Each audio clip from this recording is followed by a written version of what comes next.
So let's move on to what makes Shane happy. Shane loves to talk about wide receivers Yes. and skill position players. It pains me to limit this to 5. Like the tweet, the draft countdown account thing, I could not limit it to 5. I did 7 because I think there's a big tier of, the first 7 are in a tier. Yeah, and it's hard. I'm gonna be honest. I could have went a lot more than 5 as well. Here, this wide receiver group is great, and I we could see 14 to 15 go in the first 3 rounds, I believe, easily. But we're going to try to limit it to 5. We may add a few more names at the end. At the end, we got to toss in a couple names. So let's start with number 1. We're both the same here. It's the guy who Dane Brugler said middle of last season would have been the number 1 receiver in the last year's draft class. It's Marvin Harrison Jr. from Ohio State. I wrote an article at the beginning of the season. Is he the best receiver prospect ever? He isn't, but he's not that far off when you look at the athletic skill set, look at the production, you kind of line up everything. It's like, he's not Calvin Johnson, right? But he's up there in terms of the receiver prospects that we've seen that I've graded highly. I think he's in that Ja'Marr Chase category. Maybe I overrate. A lot of people disagree with that statement. But I think Harrison has that kind of juice. And the fact that he is probably going to come in 6'2 and a half, 6'2 and a quarter, 185 pounds, like 100. The rumor is maybe he's even closer to 200 pounds this year. And if he keeps the 4.3, 4.4 flat speed, I just don't know how you don't take him in the top 5. I saw a comp earlier, maybe it was a bit last week, that comped him to AJ Green coming out of Georgia. You like that? I think it's a good comp, and I think he's more athletic than AJ Green was even. But yeah, it is a good comp. Number 2 on my board is this. I think it's the same as yours, but he's been injured this year, and like I said, we may not see him play this week, and that's Marvin Harrison Jr.'s teammate, Emeka Egbuka from Ohio State. There's a lot to like there as well, but we haven't seen the production from him this year, obviously, that we've seen from Harrison Jr. We haven't. I think you can make an argument for Egbuka too. I think you can make an argument for him at 6 or 7. I wouldn't say, you're wrong here if you have someone different. But I think Egbuka's separation is just on a different level in terms of each area of the field, short, medium, long. He can play in the slot. He can play outside. The versatility is there. We haven't seen it this year. I think if the draft were tomorrow, he would not be the second receiver off the board, but 5-star recruit, good athlete. We'll say that about all these top 5 receivers. They're all really good athletes. I think Egbuka just gives you a little reliability in today's NFL game that maybe some of the other receivers don't have. Is he number 2 on your board? Yes. Okay. So this is where we're going to start seeing differences, I believe, based off the tweet I saw from you earlier and what I have on my board. Number 3 for me, I talked about him earlier. Washington wide receiver Rome Odunze has moved up to number 3 on my wide receiver board. That happened this week after I saw how he abused Oregon, and just seeing that ball tracking in live action this week was enough to say, like, you can't teach that. You can't coach that up, right? That's just that's center fielder Willie Mays ball tracking from Rome Odunze. And, I think the speed is going to be there as well. 6'3", 201 listed. So probably 6'2", when the official measurements come in. I really like how well he's played up to this point. And, last year as well, when he jumped out to me last year when I watched him as well. So Odunze, number 3 here for me. Well, he could have come out last year, but a day 2 pick. I think that would have happened. Now, you mentioned earlier, the top 7 receivers on my board are all my top 25 of my big board, right? I have all his first round picks. So Rome Odunze, I have him at 7. And the reason it's not necessarily Rome Odunze, I think everything you said is accurate, Brian. the offense for Washington is just hard to handle. It's like Tennessee last year. I think Odunze is a much better prospect than Jalen Hyatt was, right? But similar things. You're stacking receivers. It's kind of one read. Like the safety is always isolated. Every time Rome Odunze gets a pass thrown his way, there's no safety. I want to see a split the safety in the corner. We never get to see that in the Washington. You don't offense. see a whole shot in the Washington offense. Right. Like it's not going to happen, where the receiver is kind of feeling that zone coverage. So to me, that's my one worry. Maybe it's just a blind spot for myself. Odunze could end up being the best receiver in this class. But it's a hard evaluation to really know and feel confident in that for me. That's fair. Who's number 3 for you? Number 3 for me is Malik Neighbors, wide receiver for LSU. Really came on last year when Kayshon Boutte was struggling early and has not looked back.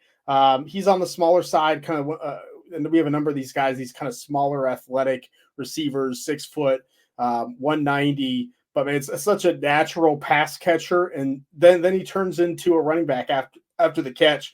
Had the big 239-yard game against Mississippi State. I think he has 5 catches or more in every game this season. Like Neighbors is an alpha receiver, has played like it in a high-flying offense with Jaden Daniels. I thought he made Jaden Daniels much better last year. I think Jaden Daniels is playing better this year, and you're seeing the results for Neighbors. I think he could play a nice wide receiver in the NFL right off the bat. Yeah, Neighbors is currently 6 on my board, but again, he's similar to you. When my board rankings update, he'll be in my top 32 prospects. So it's like where he's going to get a first round grade, but this receiver is how do you stack these receivers? What do you value more? And I have certain other, my eyeballs tell me slightly different than what you do, but ultimately we're going to end up in the same range of where these guys come off the board. Number 4 for me, you mentioned smaller receiver, and I'm toying with the idea of writing something next week about how this has now become acceptable in the NFL, where 7-8 years ago, maybe this isn't a thing, but now you can draft 160, 170 pound wide receiver. It doesn't matter, right? Because of the way the rules have been altered and just the speed of the release of these guys.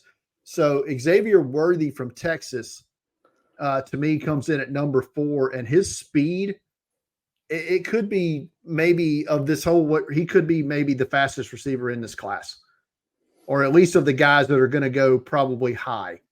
You might see a FCS receiver at his pro day run 4.2 something or whatever, but I think Worthy's going to be the fastest wide receiver at the combine probably when it's all said and done. And he can stop, start, he can just get down the field, he can catch those passes on the sideline and then turn it upfield and just outrun every angle. Stop me if I'm wrong here. I'm not a big comp guy, and you know that, but is Hollywood Brown like a comp for this guy? Yeah, no, I think it's fair. Especially in terms of skill set and size, I think it's definitely fair. Xavier Worthy's 6th on my board, so he's not my top 5, which he used to be. He was number 1 in this class after his freshman season. Because I'm with you, I think he's going to be a 4.3 speed player. But yeah, we see Hollywood Brown, we see Devonta Smith, right? You don't have to be a big receiver anymore. I think Worthy has the electrifying ability that NFL teams want. He just has some of those fundamental issues. A lot of drops last year, had the injured hand. Maybe, according to him, it's a very weird situation. Maybe it affected him. This year, it definitely has some games where I feel like he hasn't gotten as open as he could be. You're right. You get the ball in his hands. It's like, boom, that's what you really need to do. So once again, in my top 25 prospects of this class, I think he's a phenomenal athlete and gonna be a good player, but may not have the ceiling because of that size of some of these other guys. He's not Devonta Smith; he's more Hollywood Brown. Who's number 4 on your board? I'm going. A guy I think is underrated in this class is Troy Franklin, the receiver from Oregon. I think he's phenomenal, and he's been phenomenal from the very beginning since he was a true freshman. 5-star prospect for them. He's another guy who's kind of this kind of tall, lanky, but I'll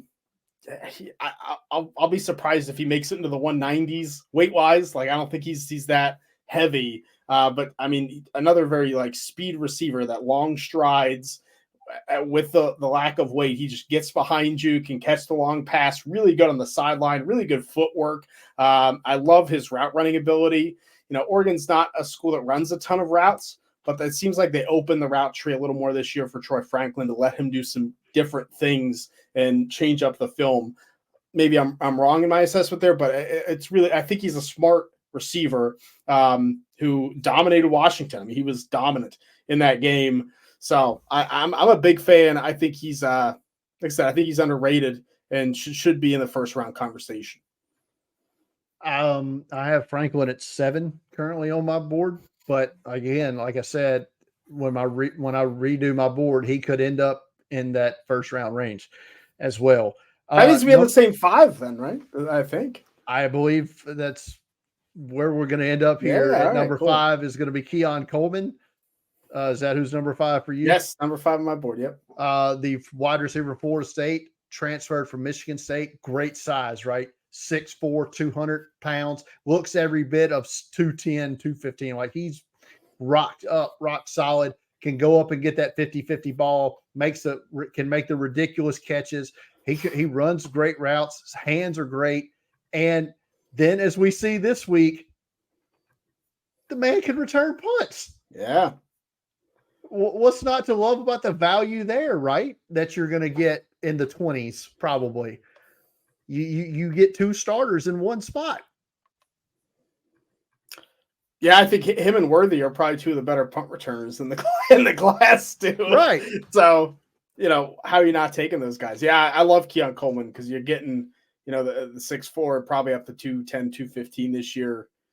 One-handed catches. He's just big, great red zone threat. But I mean, he's fast. He's athletic. He's really hard to cover one-on-one. You just can't do it.